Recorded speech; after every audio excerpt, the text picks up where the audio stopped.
Hello दोस्तों, open for learn channel में आप सभी का एक बार फिर से स्वागत है। दोस्तों, आप सब लोगों को पता ही होगा कि लगातार अमेरिका और वेस्टर्न देशों के तरफ से यह प्रयास किया जा रहा है कि कैसे करके भारत को रशिया से दूर रखा जा सके। खासकर के इन देशों का इरादा यह है कि भारत रशिया से और डिफेंस इक्विपमेंट को परचेज न करें बल्कि उसके जगह में वेस्टर्न प्लेटफॉर्म या अमेरिकी प्लेटफॉर्म का इस्तेमाल करें। पर दोस्तों, इन देशों के इस प्रयास के बावजूद भारत के द्वारा अमेरिका और वेस्टर्न देशों को एक बहुत बड़ा झटका दे दिया गया। रिपोर्ट के मुताबिक एक तरफ जहां पे अमेरिका की तरफ से भारत को सैंक्शन का धमकी किया जा रहा है, तो वहीं पर भारत के द्वारा अमेरिका के ऐसे धमकियों को दरकिनार करते हुए रशिया से 12 फाइटर एयरक्राफ्टों को खरीदने को लेकर तैयारी किया जा रहा है। मीडिया रिपोर्टों के मुताबिक जल्द ही मोदी गवर्नमेंट के तरफ से रशिया के साथ 12 सुखोई 30 MKI एयरक्राफ्ट को लेकर डील के ऊपर हस्ताक्षर किया जा सकता है।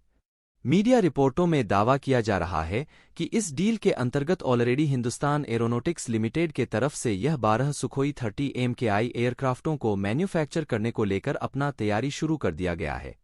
और इन एयरक्राफ्टों के सहारे बेसिकली इंडियन एयरफोर्स की ताकत को ही खाली बढ़ाया नहीं जाएगा बल्कि साल 2000 से लेकर 2024 के दरमियान जितने सुखोई 30 MKI एयरक्राफ्ट का क्रैश हुआ है या एयरक्राफ्ट ऑपरेशनल कैपेबिलिटी में नहीं है, उन एयरक्राफ्टों के जगह को भरा जाएगा ताकि इंडियन एयरफोर्स के स्क्वाड्रन स्ट्रेंथ बरकरार रहे। हालांकि दोस्तों, ऐसे जो सुखोई 30 MKI एयरक्राफ्ट है, इसके कॉस्ट और इंडिजिनाइजेशन को लेकर कई तरीके का सवाल उठ रहा है। खासकर के जब इन एयरक्राफ्टों को भारत में हिंदुस्तान एरोनॉटिक्स लिमिटेड के तरफ से लाइसेंस रिप्रोड्यूस किया जाता है, तो कुछ रिपोर्टों के मुताबिक इन एयरक्राफ्टों की कीमत करीब करीब $70.3 मिलियन पर यूनिट होता है।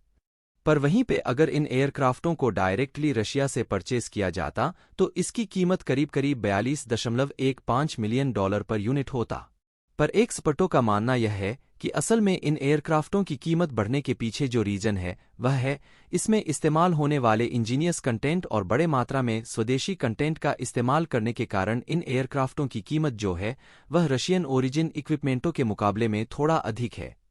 हालांकि इसके अलावा अगर देखा जाए तो सुखोई 30 MKI एयरक्राफ्ट फिलहाल इंडियन एयरफोर्स के बेड़े में इस्तेमाल किए जाने वाले सबसे अधिक मात्रा का एयरक्राफ्ट है और ऐसे में इन एयरक्राफ्टों को इग्नोर करना भी सही नहीं होगा। मीडिया रिपोर्टों के मुताबिक जब हिंदुस्तान एरोनॉटिक्स लिमिटेड की तरफ से सुखोई 30 MKI एयरक्राफ्टों को भारत में निर्माण किया जाता है तो इसमें करीब करीब 51% तक जो कंटेंट है वो इंजीनियस तरीके से इस्तेमाल किया जाता है और बाकी जो 49% इक्विपमेंट है वो रशिया से इंपोर्ट किया जाता है।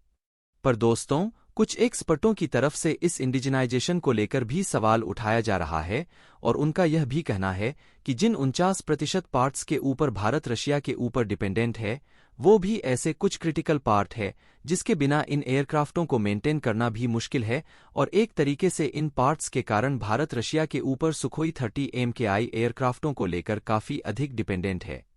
क्योंकि एयरक्राफ्टों में इस्तेमाल होने वाले कुछ raw material titanium blocks forging और एल्यूमिनियम और स्टील प्लेट्स भी रशिया से जहां पे इंपोर्ट किया जाता है, तो वहीं पे एयरक्राफ्टों में इस्तेमाल होने वाले लो-टेक आइटम जैसे कि इसके नट्स, बोल्ट और स्क्रू तक को रशिया से हासिल किया जा रहा है। और फिलहाल के दरमियान मतलब रशिया और यूक्रेन के लड़ाई के दरमियान इस तरीके के लो टेक्नोलॉजी इक्विपमेंट के सप्लाई को खास करके हिंदुस्तान एरोनॉटिक्स लिमिटेड को सुखोई 30 MKI एयरक्राफ्टों के मेंटेनेंस में भी कई तरीके की मुश्किलें आ रही है।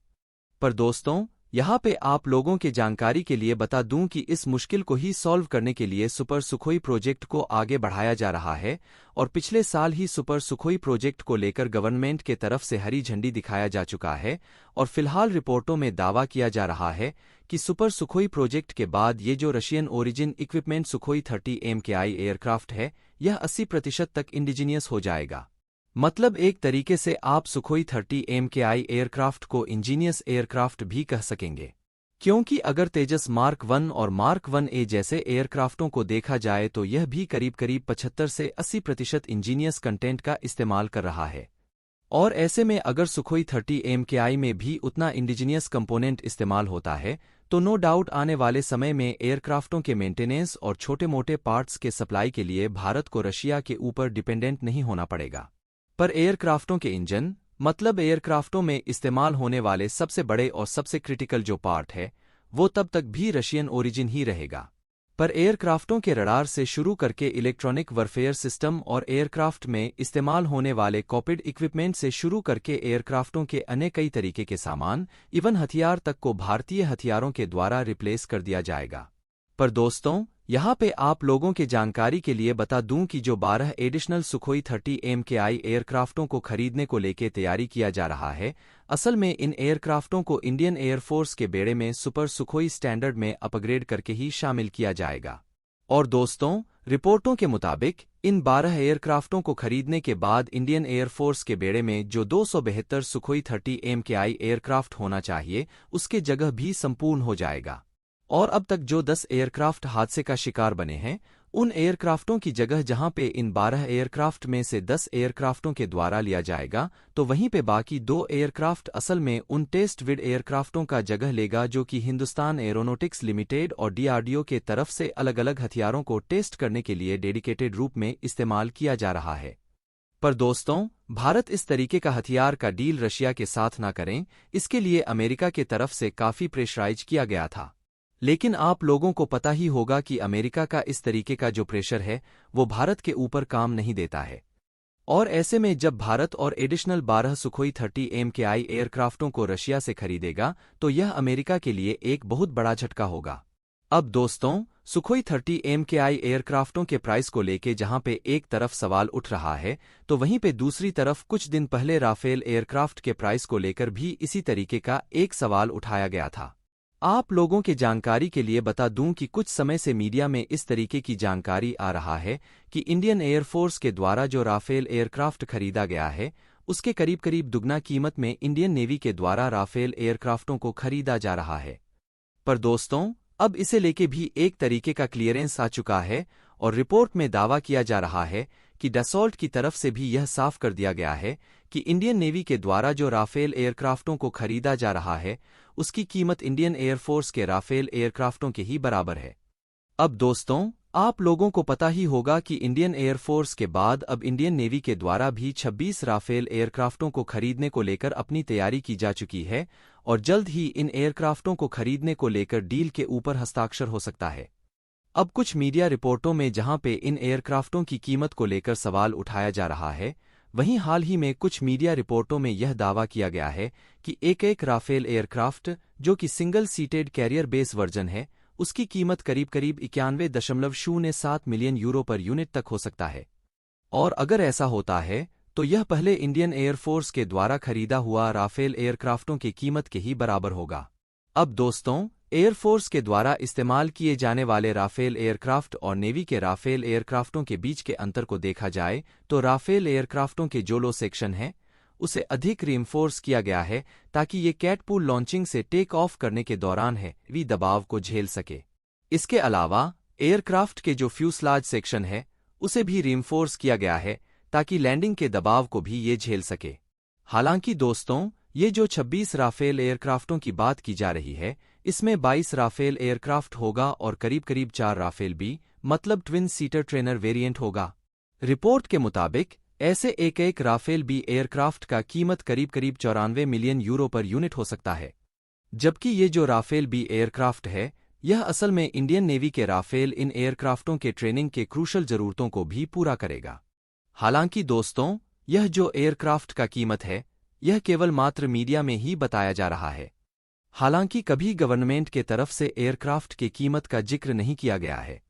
इवन इससे पहले भी राफेल एयरक्राफ्टों की कीमत मतलब एयरफोर्स के डील को लेकर भी कई तरीके का पॉलिटिकल मुद्दा बनाने का प्रयास किया गया था। इवन पब्लिकली इसके कीमत का भी जिक्र करने का बात कहा गया था। पर दोस्तों, यह जो कीमत है, यह एक तरीके से एक ऑपरेशनल सीक्रेट है, जिसे जिक्र करने से दुश्मन को इन एयरक्राफ्ट में इस्तेमाल होने वाले हथियारों के बारे में जानकारी मिल सकती है। और आप लोगों को बता दूं कि इससे पहले जो राफेल एयरक्राफ्टों को इंडियन एयरफोर्स के लिए खरीदा गया था, उसमें केवल मात्र एयरक्राफ्टों की कीमत का ही भुगतान नहीं किया गया था, बल्कि एयरक्राफ्टों के लिए भारत में बनने वाले इंफ्रास्ट्रक्चर से शुरू करके इसके मेंटेनेंस इक्विपमेंट, इवन एयरक्राफ्ट के हथियारों को लेकर भी भारत के द्वारा भुगतान किया गया था, जिन कारणों की वजह से इसका जो कीमत है, यह अन्य देशों के द्वारा खरीदे गए राफेल एयरक्राफ्ट के मुकाबले में अधिक था। लेकिन इसके बावजूद इसे लेकर कई तरीके का पॉलिटिकल मुद्दा क्रिएट करने का प्रयास किया गया और दोस्तों, इस बार भी शायद उसी तर्ज पर राफेल एयरक्राफ्टों की डील से पहले इसे भी एक पॉलिटिकल मुद्दा बनाने का प्रयास किया जा रहा है।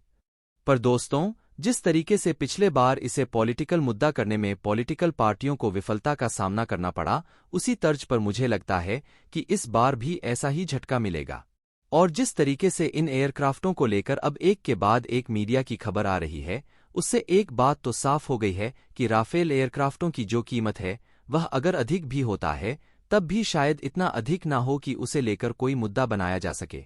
दोस्तों, आप लोगों को क्या लगता है कि किन कारणों की वजह से राफेल एयरक्राफ्ट की जो कीमत है, वह अधिक हो सकता है? क्या इसमें भारत के द्वारा एडिशनल हथियार या फिर कुछ अन्य इक्विपमेंटों, मतलब इंडिया स्पेसिफिक एनहेंसमेंट को जोड़ा गया है या नहीं? कमेंट करके अपनी राय अवश्य दीजिए। दोस्तों, आज के इस वीडियो को यहीं पर ही समाप्त करते हैं।